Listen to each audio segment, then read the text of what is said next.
গুরুতর অসুস্থ হয়ে গত ২ সপ্তাহ ধরে হাসপাতালে চিকিৎসাধীন হয়েছেন অভিনেতা হাসান মাসুদ। গত ২৭ অক্টোবর থেকে বেসরকারি একটি হাসপাতালে ভর্তি রয়েছেন অভিনেতা।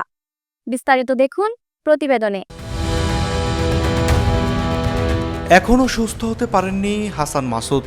শারীরিক অবস্থার এখনও উন্নতি হয়নি। তার শারীরিক অবস্থা ও অসুস্থতার সর্বশেষ পরিস্থিতি নিয়ে পরিবার ও হাসপাতাল কর্তৃপক্ষ কিছুটা গোপনীয়তা বজায় রাখছেন। জানা যায়, বর্তমানে সম্মিলিত সামরিক হাসপাতালে চিকিৎসকদের নিবিড় তত্ত্বাবধানে রয়েছেন এই অভিনেতা। পুরোপুরি সুস্থ হতে তার বেশ কিছুদিন সময় প্রয়োজন। টেলিভিশন, নাটক ও চলচ্চিত্রের পরিচিত মুখ হাসান মাসুদ।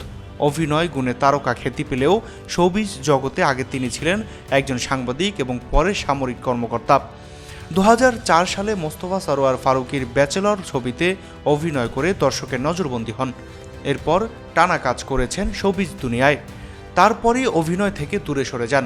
দীর্ঘ সময় ক্যামেরার সামনে অনুপস্থিত থাকার পর সম্প্রতি তিনি ধারাবাহিক নাটক তেল ছাড়া পরোটা দিয়ে অভিনয় ফিরেছিলেন। কিন্তু কাজে ফেরার পরই হঠাৎ গুরুতর অসুস্থ হয়ে হাসপাতালে ভর্তি হয়েছেন গুণী এ শিল্পী। অভিনেতার আরোগ্য কামনা করছেন তার ভক্ত ও সহকর্মীরা। Mahadi Hasan BN, up to date news, Dhaka.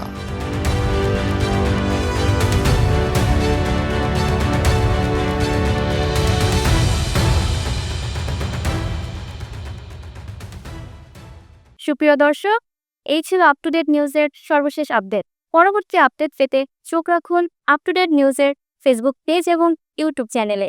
ধন্যবাদ।